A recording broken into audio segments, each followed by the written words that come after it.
गुरुवार को असम से एक दुखद खबर सामने आई, जहां पर भारतीय वायुसेना का सुकोई 30 MKI फाइटर जेट क्रैश हो गया।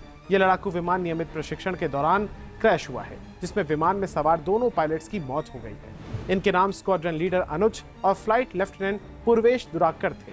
बताया जा रहा है कि अनुज की शादी होने वाली थी और परिवार शादी की तैयारियों में जुटा हुआ था।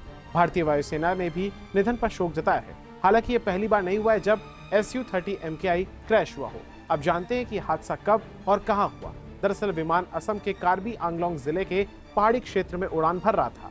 इस दौरान रडार से उसका संपर्क टूट गया। जहां से लड़ाकू विमान ने उड़ान भरी थी वो जोरहट से करीब 60 किलोमीटर दूर है, जिसके बाद विमान लापता हो गया। जिस इलाके में रडार संपर्क टूटा था वो ज्यादातर घने जंगल और पहाड़ी इलाका है।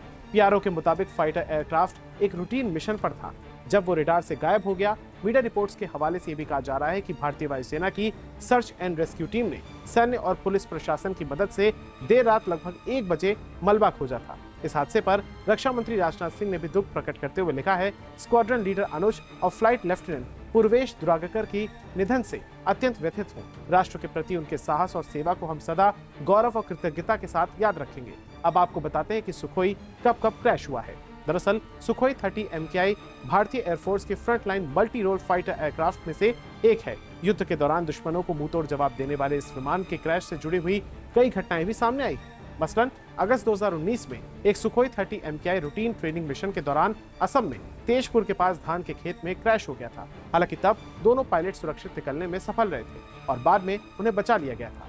इससे पहले मई 2015 में भी एक और Sukhoi 30 MKI aircraft take off के दौरान थी। तुरंत बाद तेजपुर एयरफोर्स बेस से लगभग 36 किलोमीटर दक्षिण में क्रैश हो गया था, जिसमें क्रैश होने से पहले दोनों पायलट्स सुरक्षित निकल गए थे। इस बीच केंद्र सरकार भी लगातार अपने फाइटर जेट्स के बेड़े को और मजबूत करने में जुटी हुई है। सुखोई 30 MKI के अपग्रेड किए जाने से इसमें कई जरूरी बदलाव की तैयारी है। सुपर 30 प्रोजेक्ट में गैलियम नाइट्राइड आधारित active electronic scan array radar से लैस होंगे। इसे DRDO की ओर से विकसित किया जा रहा है, जो कि विरूपाक्षा रेडार के नाम से भी जाना जाता है। इसका एकीकरण होने से ये 300 से 400 किलोमीटर दूर के लक्ष्यों का पता लगाने में सक्षम होगा। इसके अलावा Su-30 MKI का कॉकपिट भी पूरी तरह से डिजिटलाइज्ड होगा। इसमें एक्स्ट्रा MK2 और एस्ट्रा MK3 गांडीव जैसी स्वदेशी एयर टू एयर मिसाइलें भी लगाई जाएंगी। इससे लड़ाकू विमान 300 किलोमीटर की दूरी से दुश्मनों को निशाना बनाने में सक्षम होंगे।